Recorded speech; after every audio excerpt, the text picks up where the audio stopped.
I'm Danny Kahn. I'm the Executive Director of the Warner Brothers Studio Tour. And I want to thank you all for joining us tonight. This is a really special night for us. This is the first of our speaker series. The speaker series is designed to give access to some of the people that are in charge of the productions that we have here, some of the executives that make business decisions for us, and some of the people that have a historic story to tell and can help us preserve the story of the studio. The tour itself is a great look behind the scenes of everyday working life of Warner Brothers Studios, but we can never predict who we're going to bump into and who the tour guides are going to have a chance to chat with. But this speaker series gives us a chance to schedule on a regular basis, once a month, this special meeting with some of the important people behind the studio that we want to hear about and ask questions to, and that's exactly what we're here for today. So every great story has a beginning, and ours has, the story of the studio has such an intriguing beginning. Four brothers that were immigrants in a new country and that were starting a new life. It truly is the story of the American dream. And our guest speaker today is Cass Warner, the granddaughter of Harry Warner and the author of her family's saga, and also a filmmaker who did this wonderful story, The Brothers Warner, that we're about to see a couple minutes of. Our guest moderator today also is our very own E.J. Stevens, who is a historian. He's a lecturer. He hosts a television show on SCV TV, and he's one of the most knowledgeable guys I know about the business, that knows about the business. And one of our very own tour guides. He's also co-authored 5 books. I know now, I thought it was 4 before, but it's 5. One of them that we sell right out here with Mark Wanamaker, who I just met. It's a pleasure to meet you, Mark. And EJ is going to be our moderator tonight. So we have a quick clip before I bring these great people up on stage of Cass's film. It's going to be about 5 minutes, and then we're going to get right into the speaker series. So sit back, relax, and enjoy the show.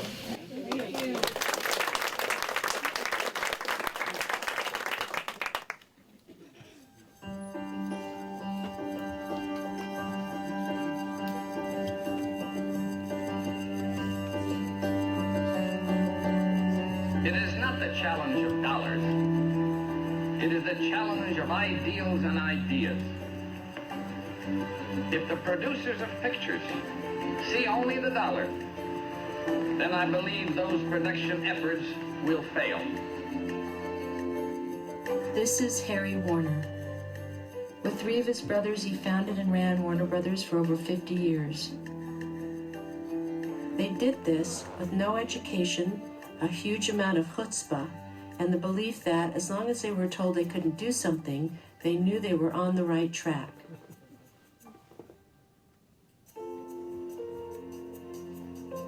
To me, Harry Warner was just Grandpa, the guy who loved nothing more than riding me around on the tractor at his ranch. Grandpa passed away when I was 10, following a long struggle within the family business. The last time I saw him, he was bedridden in an antiseptic-smelling room. His eyes moved to take me in. He smiled as his hand took mine. He tried to speak, but no words came. His grip tightened. Something special was being entrusted to me. I squeezed back. A promise was made. It wasn't until years later that I would realize the magnitude and meaning of that moment.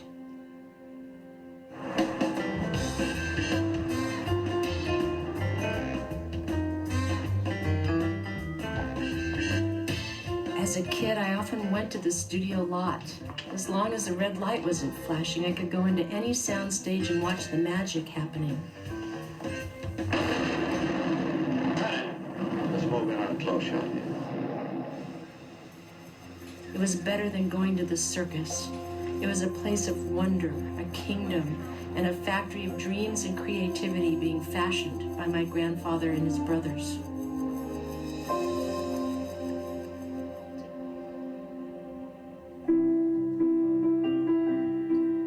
This documentary is a love letter to my family and my grandpa Harry, who I witnessed took great pride in being not only the patriarch of our family, but also to the thousands of employees at the Warner Brothers studio.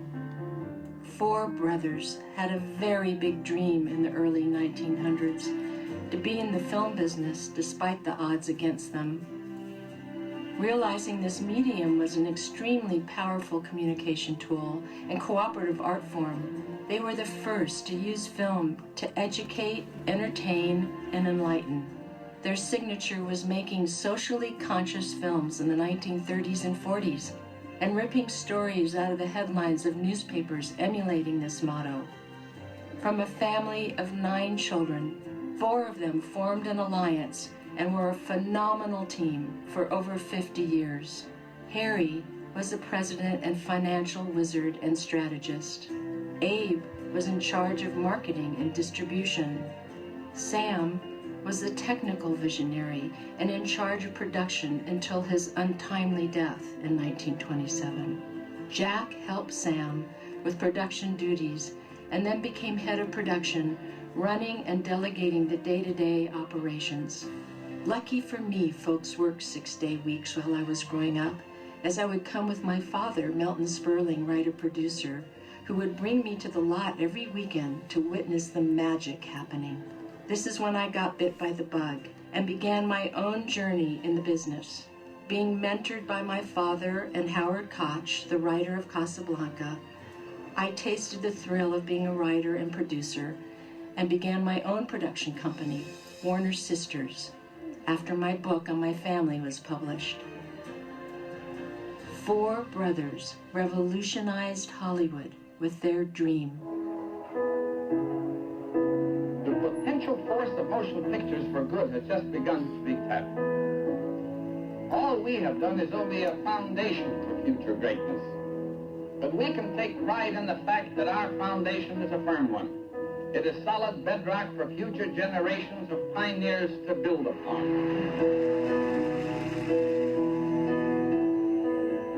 I'm honored to carry forward such an important legacy.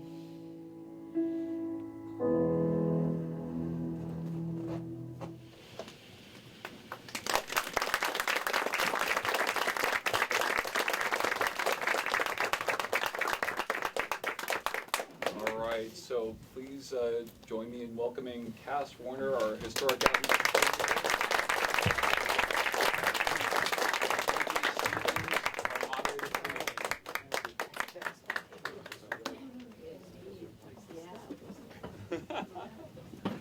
Well, now that you know the whole story, That's right. I think I'll raise this up just a hair here. Oh, hello there. Yeah. Okay. Well, Danny, thank you very much for your kind introduction, and thank you all for being here on the first of what we hope is, and can you all hear me back there? This is the first of what we hope is a continuing series that will be monthly called the Warner Brothers VIP Tours Meet the Family Speaker Series. Now, we're calling it Meet the Family Speaker Series because we're hoping to meet family, corporate family from all walks of the Warner Brothers empire, but we couldn't think of a better way of actually kicking this off than having Cass Warner with us here, who's actually part of the real Warner family. We saw that a little bit here. You're, of course, Harry Warner's granddaughter, and you're the grandniece of the other Warner brothers. Now, to start us off here, Cass, and thank you very much for being here. Thank you for taking the time to be here. Oh, it was very tough,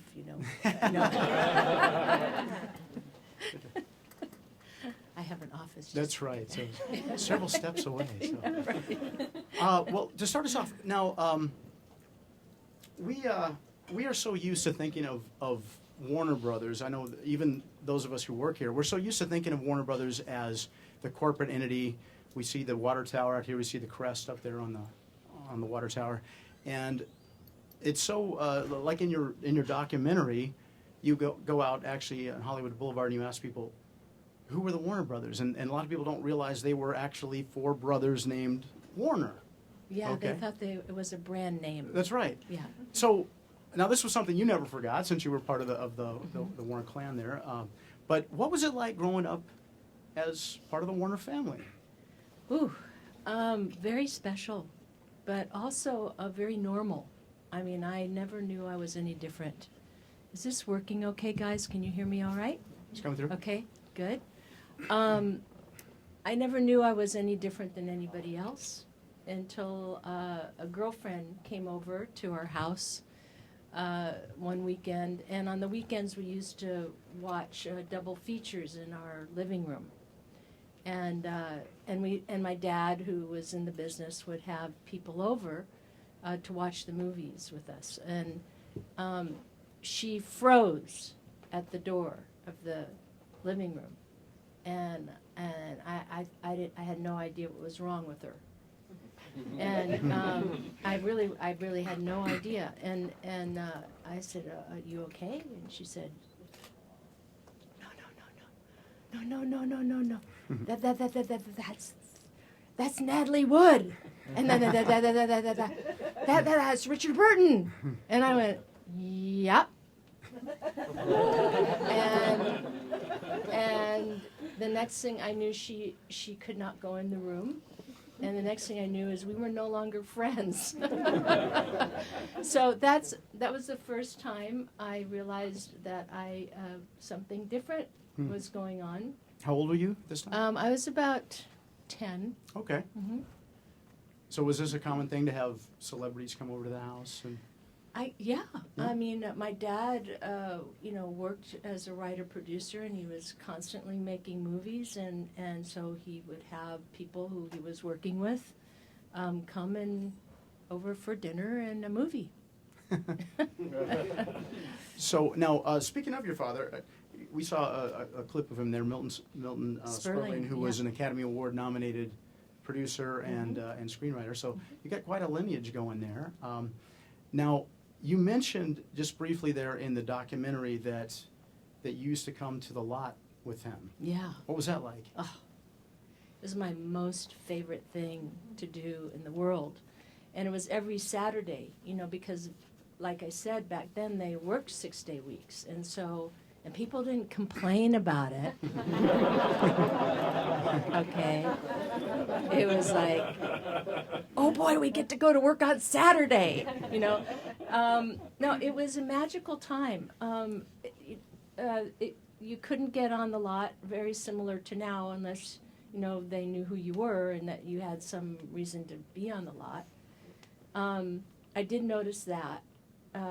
But he would make me his errand girl. And so I would, he would give me little notes to take to people. It was really just to give me something to do. It was not like any big, important job or anything. But as a result, I sort of found my way into places such as Stage 25. Now, why Stage 25, you ask? Because, thank you, because I had someone that I found very attractive and was sort of, he had quite a lot of charisma, and he was Clint Walker, the star of the Western they were shooting at the time called Cheyenne. Now, how old were you at this time? Oh. Okay, listen, I was like 9, 10 So you were a years 9-year-old old. Yeah. stalker way back then. That's amazing. I confess, and I'm very proud of it because I was an official stalker, but that's when I learned how to become invisible, and I would become invisible, and I would, everybody knew who I was, so nobody paid any attention to me, which is why I could become invisible, and but I was so infatuated. I actually loved to go, not just on that soundstage, but other sound stages, because it was the magic of the teamwork and the cooperation and the fun that they were having that really got me. That's what hooked me, is that it's a cooperative art form. Do you remember any other productions or anything that was going on at that time? Not specifically, no. You were too enamored by Clint. No, Okay. Clint was yeah. but no, I did go on sets when my father was shooting, and I remember the set very well of Marjorie Morningstar, which had Natalie Wood and Gene Kelly and Ed Wynn, and it was great fun because it was, you know, in White Plains, New York, and that was a fun location. Now, we all know about your grandfather, Harry Warner, the movie mogul, okay, one of the most powerful men in Hollywood, but you knew him as your grandfather. What was Harry Warner, the grandfather, like? Oh, wow, guys, if you ever want a good example of a kind soul who just, I have such fond memories of growing up with this man. He was around the first 10 years of my life, and we had the good fortune of going. He had a ranch, an 1,100-acre ranch, which is now the Warner Center off of Topanga Canyon in the 101. But back then there was no 101. There was only Mulholland Drive, which was probably the worst. If you got car sick, it was the worst road you could ever wish to be on. And my sister would get car sick, so it was not fun to go there. But by the time we got there, you would forget all about that, because we were greeted with my grandfather's Saint Bernard. He had a Saint Bernard, and I think his name was Bogey. Oh, really? That's what I remember. And he would lick us like we were lollipops. I mean, we were just, you know, we were all cleaned up, you know, by the time we went into the house because of Bogey. But lots of fond memories doing that. We would have a feast of a brunch would always be waiting for us, and oh God, I mean the memories of you know, lox and bagels, and I mean every imaginable Jewish deli food you could ever wish for, and the desserts were the things that I remember the most, of course. But then the tradition was that we had to kill some time before we went into the pool, so he would take us on his tractor, on the ranch, and he loved being this gentleman farmer, and he also raised racehorses, thoroughbred racehorses. So we traditionally would go down and admire the racehorses, and then there would be some nags, you know, horses, waiting for us to get on and ride, and we loved that. And then a lot of times he would take us and show us the prized chickens, and we would collect eggs. So we would, you know, that would be fun to do. And then I never forget this. One time I noticed that there had been a mound, a quite large mound, in fact a mountain in front of where the sun would hit the pool. And he didn't like that. So he hired some people, but he also loved to take the tractor and move the mountain, literally take the dirt and move it away so that the sun would all day would then be where he wanted it to be. And I went, that is such a perfect anecdote of the man, because there was nothing that stopped this guy, nothing. Now, you've told me some stories. One of the things we do is I host some deluxe tours here, and you meet me for lunch with our guests at fine dining, which is a blast for everybody. But you've told me some stories while we've been there about how your grandfather would interact with people on the lot, which I think is something that we don't normally hear. Well, because he loved family, and he considered the employees here part of his extended family. When I would come, a lot of times my father and my grandfather would meet us for lunch, and we would walk from his office, which by the way is now Clint Eastwood's office, which was the bungalow that he had, and I would notice that he would stop and say hello to almost everybody, and he would know them by their first name. And these are the workers, the These are janitors. these are not the stars. In fact, a lot of times he would ignore them and talk to the janitor. He felt, I don't know, he just felt very comfortable with the working man. And I understand why after I did my research. That he was one of the hardest workers I've ever known, and yet he knew how to take time with his family, which I think is really admirable. Now, to follow up on that working, with that great work ethic that your grandfather and great uncles had. So these guys, I mean, I think they're really Horatio Alger type of American success stories. I mean, they come over here from Eastern Europe. They have no money. They have no education. They somehow build this incredible studio in just maybe a generation. How did they do it? Well, they started out in 1907, even though the business was incorporated in 1925. 23. Sorry, April 25, 1920. Something like that. Yeah. Anyway, they worked hard, guys. They started, by showing movies, by hanging a sheet on the wall. In Newcastle, Pennsylvania, was their first permanent theater. But before that, they were traveling, around and finding storefronts to show the Great Train Robbery in. And then they realized, in not a very long time, in about less than a year, they discovered that they could do better renting the films, and so they became a film exchange. And then, I mean, the thing that just was so mind-boggling about their history was that when they came up against a barrier, or they came up against something that was going to cause them to quit, most people would have, it was almost like somebody gave them a challenge that they took as a game, and then not only would they come up with a way around it, or it was like an incentive for them to do the next thing.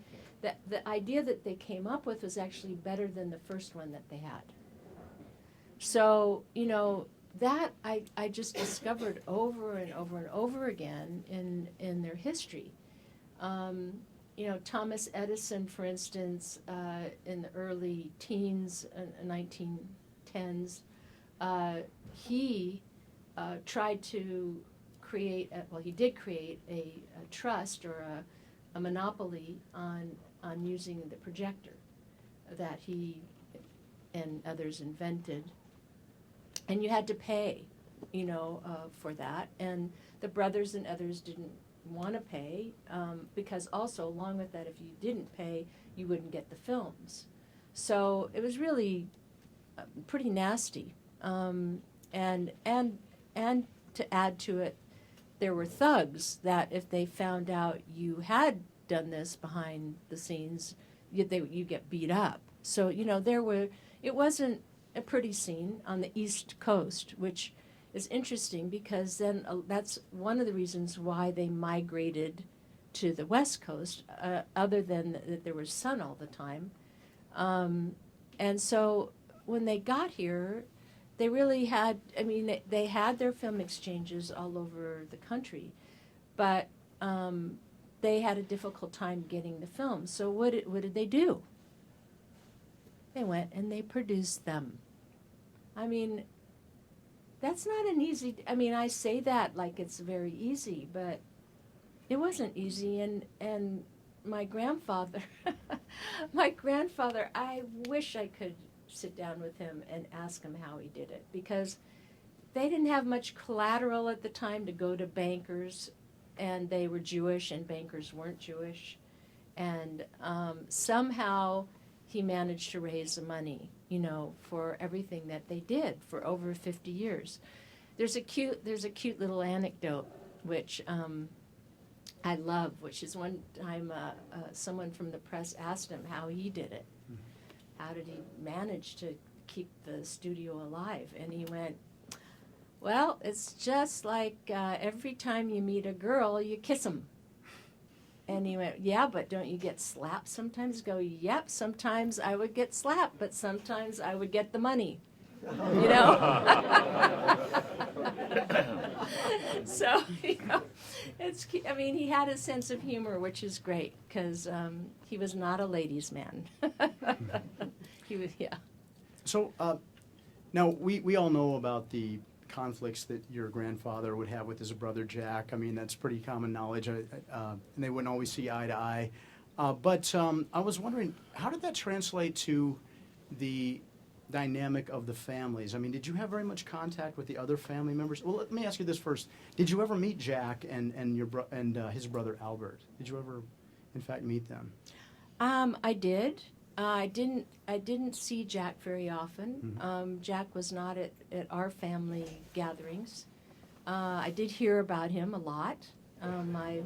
My father was the elected referee between the two of them. So, but what was so great about when I would hear these stories, actually, one of the reasons I went down this path of telling their story is I was intrigued by the stories my father would tell about what was going on behind the scene.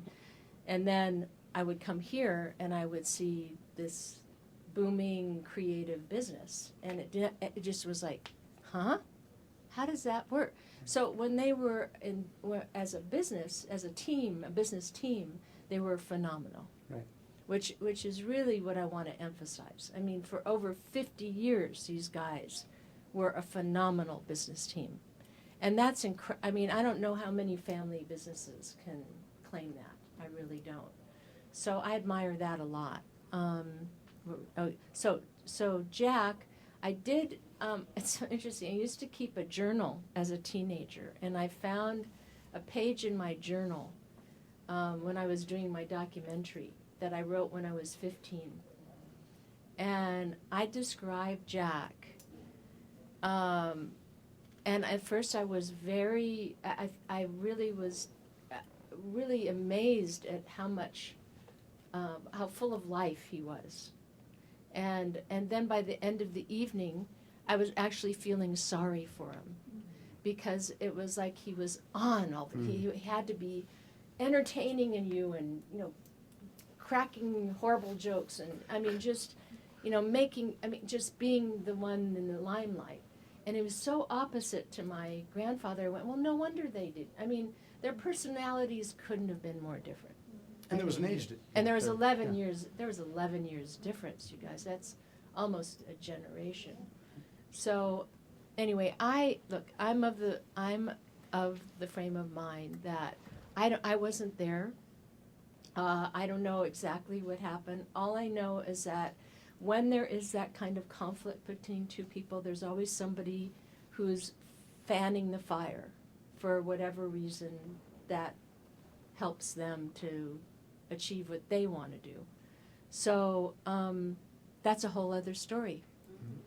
Yeah. Now, speaking of a story about your family, now you've spent decades researching out the history of your family, and you've chronicled it beautifully in the Brothers Warner, both the book and the documentary. By the way, Cass is going to be doing a signing afterwards. If you haven't seen it, get on it. They're both great. You learn so much about not only Warner Brothers, but just about family. You know, a Hollywood, great American success story here. But now you mentioned a little bit, what was it that really first piqued your interest in telling that story? Well, I spoke about it in this little clip. The promise, I call it the promise. But, you know, when I was in my 20s, I had been doing things creatively in the business, but I also wanted to be a full-time mom. And so I wanted to come up with something that I could do creatively that made a difference, you know, to me and hopefully to the world. And I started reading all the books on the brothers, and I realized that what was in there didn't sound like the person I knew and didn't sound like the history that I knew. So I realized that a lot of the people who did work with them were passing away, and that I better capture, you know, what they experienced at that time. so I bought a little Radio Shack tape recorder, and because I couldn't afford, a camera and film at that time. And I just started recording my mother, Jack Warner's secretary of 45 years, Ronald Reagan, Ruby Keeler, Dennis Hopper, anybody that I could find, my grandfather's secretary, on and on, anybody who I could find. And from doing that, and from going down to USC and researching, there's a wonderful collection of Jack Warner's there. I just kept getting more and more inspired, by it. Well, you told me a great story about, you mentioned Ronald Reagan, about Yeah. about your interview with him. Yeah. Can you tell us about that? Well, it was after he was president, of course, and he had an office in Century City in one of the big buildings there, and I went, through security and did all the things to get to him, and then we sat down, and all I had is my little tape recorder, and I vowed that I would never ask him anything about being president, because that wasn't why I was there. I wanted to know what his life was like in Hollywood. And we had such a good time that I was asked back, because his secretaries said, "Oh my God, I've never heard him laugh so much and have such a good time." So I was very complimented by that. So I got to chat with him twice. That's amazing. Yeah. Yeah. Now, when you were doing your research, did you uncover any surprises that you didn't know about? God, there were so many surprises. I went on a treasure hunt.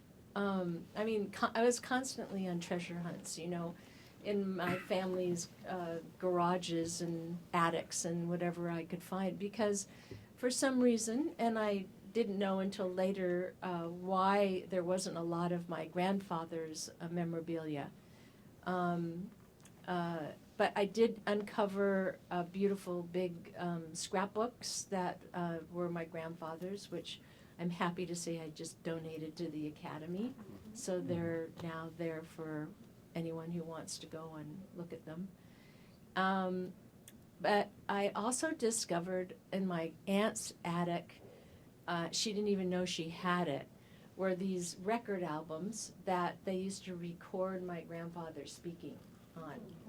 So so that was gold. That was like, to hear his voice again, and there's just some wonderful moments that he captured. One is a KFWB speech that he gave in 1936, and anyway, that was, and I think all, if not, almost all of what I found on those albums, I ended up putting in the documentary. So a lot, as much as I could tell, I could say in his own voice, I would. Right. And then I discovered that I had a great Aunt Lena. I never knew that Sam's wife was still alive. And God, that was just so much fun, Right. because I flew back to New York, and she was in her 70s at the time, but she was there in the 20s. So she could tell me, what happened, before the jazz singer, which was like, oh my God, because she was very young. She was like 20 years old at the time, 19 or 20 at the time. So that was a total find, yeah. Now, one of my favorite parts of your documentary, it's towards the end. That's when you learn the actual name, your actual family name. Because Warner was, of course, an Americanization of the actual family name. Tell us about that. Well, this was extraordinary. I have to say that I feel like I have guardian angels when I was doing this project, because the last day of shooting, I get an email from a lady who was bored at work, and she wondered if I wanted to know what their last name was, and it turns out that she was okay, follow me here. She was the great-granddaughter of my great-grandfather's brother. Okay, and plot that out there. Yeah. did you? Okay, yeah. Yeah. Anyway, and I didn't even know my great-grandfather had a brother. So I got to tell you, relatives keep surfacing. The more the word gets out. But anyway, this was one of them, and she asked in the email. So what I liked to, she had tried to reach someone, Jack's daughter, and never heard back from her, and that she saw that I was doing something on the family. So I grabbed my portable phone, and I got the guy with the camera, and we actually filmed my hearing you have to understand, I've been on a search for 30 years to find out what their real name was, and for some reason, they did not want it known. I don't know. They wanted to forget the past. They wanted to not talk about, where they came. Anyway, for whatever reason, my great-grandfather even had his name blacked out of his immigration documents. So when she came forward with this, I was like, oh my God. You see how excited I am in the film, because I discover, now it's an abomination what I'm about to say, because the W's are V's. Okay, so it's von Scalasser. Okay, and that, now, have I seen it in a document? No. But if she really is, who she says she is, and she had heard that from her, Right. Anyway. But von Scalasser doesn't fit as well on a marquee, right? No. Yeah. Yeah. Wouldn't that be great? Von Scalasser brothers, yeah. Well, Cass, one of the great things that you're doing, because you have an office here, you are actually helping the studio even now better tell the story of your family. Tell us about some of the projects you're working on as far as that goes. Well, first of all, it took me 30 years to figure out a way to get back here. And it's thanks to Danny Kahn, Yeah. Thank you. Yeah. Indeed. Okay, so what we figured out I could do to help enhance things around here is to meet with the deluxe tour, which I do over lunch, and I tell them stories about the brothers' history, or I answer questions, or whatever, I'm available. And then the other thing, which I'm very excited about, is that there's an exhibit that we're working on, which will be a permanent stop on the tour, and it will be about the early history of the studio and the brothers. And that is in the works. Yeah. Cass, now to me, Warner Brothers is holy soil, because I've worked here for over a decade now. I love movies. I love Warner Brothers films and TV shows. It's where I still work. It's where I met my beautiful wife, Kimmy. Yes. We actually got married here. That's a whole nother Oh, story. We'll talk but about nobody's that. supposed Nobody's to know, supposed right? to know that, right? But so I still get giddy whenever I bring a tour group through the gates. I can only imagine how you feel. I mean, what do you feel like when you come onto the gates of Warner Brothers Studios? It's a constant thrill. It's just, it doesn't get old. It's just the most amazing thing. You have to understand, when you do understand your own roots, and what, your parents, your grandparents went through to get to this country, and then what they did to survive, and it makes a huge, huge difference. And I just so appreciate, how hard these guys work to get to this point. And so, I often think, God, if they could just see it now, because it's just continued to expand. And I really thank the leadership of this studio for being so stable and so sane and so decent, and and evolving, with the times. And I know what would really make my grandfather happy is that there's so many employees. He really loved that knowing that the studio was helping people. Do you have a favorite place on the lot? Ooh. You know, other than stage 25.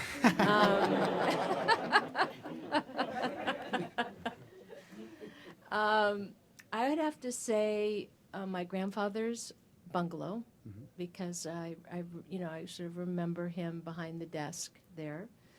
And then the other would be the green room, which was where we went for lunch. And it's now been incorporated into the fine dining room, but it actually was a little green room. And the people that came there for lunch were fun and had great stories to tell. And, you know, and my dad being a master storyteller, you know, it's like, yeah, just good stories to remember. Yeah. Now, the Warner Brothers throughout their time in history, in Hollywood history, they were known for being innovators. They were usually ahead of the curve, which was pretty amazing. They were the first ones to bring in talkies. They were the first ones to really see, well, they were making socially conscious films when a lot of people were just making, you know, just straight entertainment. They were also the first ones to see Nazism for what it was. This, coupled with all the wonderful movies and TV shows and everything they produced, what, to you, is the greatest achievement of the Warner Brothers? You hit on it. The fact that they felt so responsible for what they put out as entertainment. And the fact that, you know, their original motto for the company was to make films that educate, entertain, and enlighten. And that, you know, they had a social conscience, and that the stories that they often told were ripped out of the headlines of newspapers, and therefore they related to the man on the street, and the things and the issues of the day. And that's really my grandfather's influence, because often in speeches that I would find in newspaper articles and things like that, and this is back in 1926, you guys, that he said, you know, what's so exciting is that he felt that film was an instrument of peace, and that, you know, it could educate people who, and he empathized with people who worked long hours and therefore didn't read. And so, you know, the instrument to teach was film. And so that I'm very proud of, because I feel they had a conscience, and they really had a purpose, and they had a passion, you know, for storytelling. And he knew that people needed to be entertained at the same time. It wasn't just, you know, preaching to them or, you know, hitting them over the head with information. Yeah. Well, Cass, it's been a great pleasure for me, and I think for all of us to get to know you better and to hear more from a Warner perspective. Thank you all very, very much for being here. My pleasure. Good luck in all your future endeavors. Here. Thank you. Thanks. And thank you all. Yes. Thank you.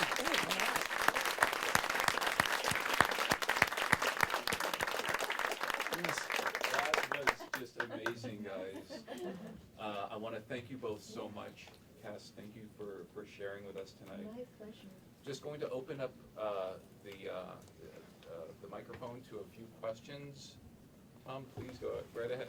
Yes, Cass, I wanted to ask, I'd heard about how during World War II the movie studios were camouflaged because of the very real threat of attack by Japanese planes. I was wondering, if you knew any, you know, if you could tell us about how that looked, you know, in other words, what the studio did in order to comply with those, with those demands from the military. You know, what needed to be done at the studio? Like, was there any changes made? What was?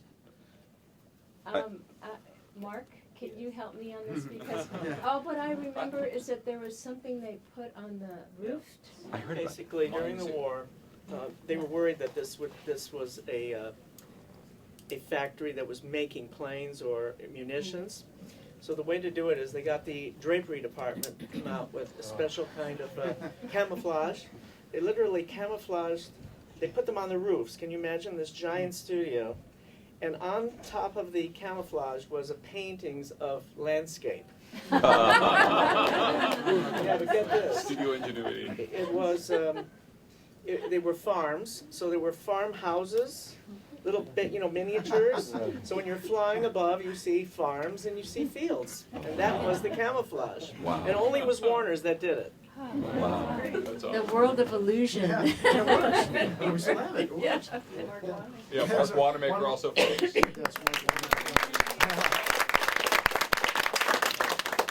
Any other questions? France? Did your grandfather have a favorite Warner Brothers film? Great And question. if so? Ooh, what a great question. I would guess The Life of Emile Zola. Okay. That would be my guess. Do you know why, out of curiosity? What makes that guess happen? Well, because it was biographical, it was educational, and it was entertaining, and because it won an Oscar. First best picture, no less. Yeah, best Yeah. Great.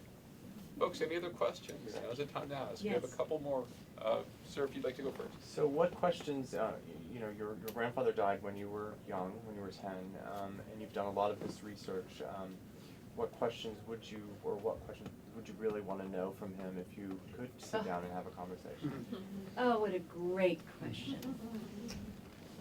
I would really love to know how he how he managed to sustain the studio financially for as long as he did, and get some tips. Because that has not been my forte in being an independent producer. But Yeah. there's one thing about that, is that the Warner Brothers took the biggest risks of all of Hollywood. And that's the reason. But it was a big risk, because making sound films, that was their biggest deal.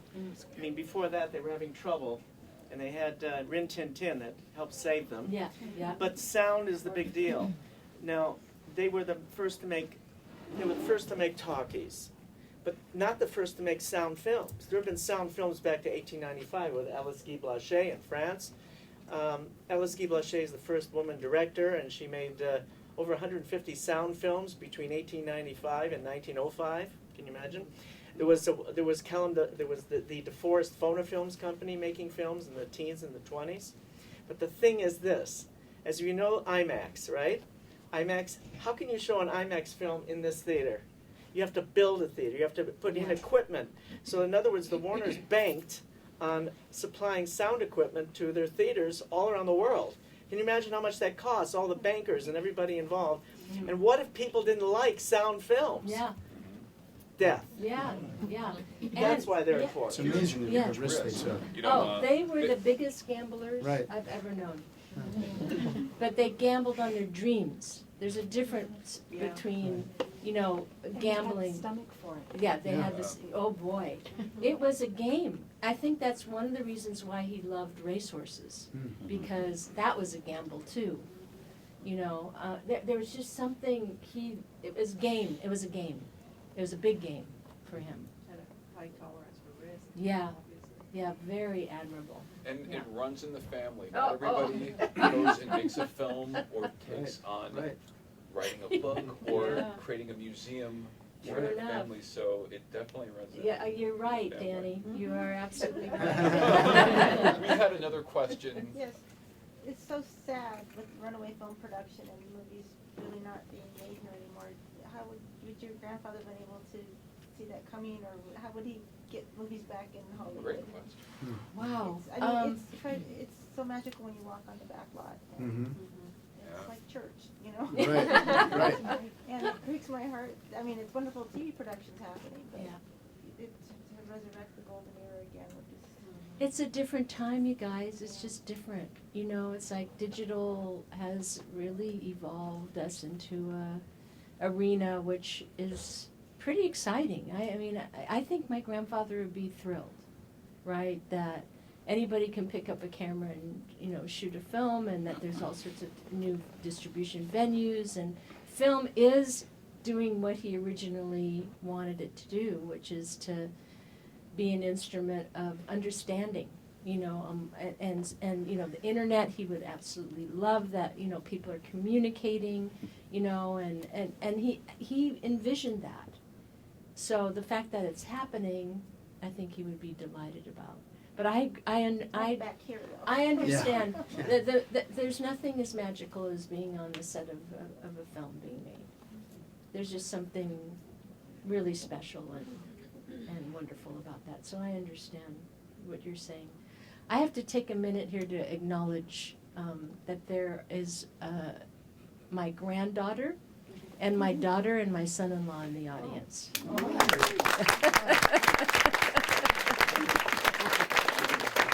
Makes me very happy. I think we had another. Oh. Yes. Cass, are some of your children going to use your ideas on becoming successful? Are you going to do that? You better. Madison, I knight you. I hope so. All right, I think we have time for one last question. You touched on it a little bit, but just curious how the Four Brothers families mix, if at all, with Thanksgiving coming up and whatnot. I understand maybe the Jack family might not come over your house, but maybe the two other brothers' families, you guys all mix and one big happy family. Is enough time passed, or? No. Oh, well, I'm happy to say that the documentary actually brought us somewhat back together. Because, look, I wanted to understand what happened. I wanted to forgive for things that I could forgive for. You know, I think all parties have a responsibility in the fact that there was a conflict. But I understand so much about what happened. I wanted to share it with the rest of the family, and I think by doing that, I'm in touch much more with my cousins and people like that because of the film. So that was part of my purpose, you know, for doing what I did. So we don't have Thanksgiving together, and nor Hanukkah or Christmas or anything, but we are in communication, which is more than before. That's great. Yeah. Well, I'd like to just close this speaker series session by thanking both of you for sharing with us tonight. Like EJ, I love the studio as well. As a 23-year Yes. employee, I met my wife here also. She was working in the studio store while I was in security. There was this girl walking across the wet lot when it was in December, and I gave her a ride across the lot. Oh, God. Also, my So favorite romantic. films that I can remember have always been Warner Brothers films, the programs that I've watched throughout the years, and it's the studio that your family created has always been home to me, and every time I hear you speak, I have that much more appreciation for my home, so thank you so much.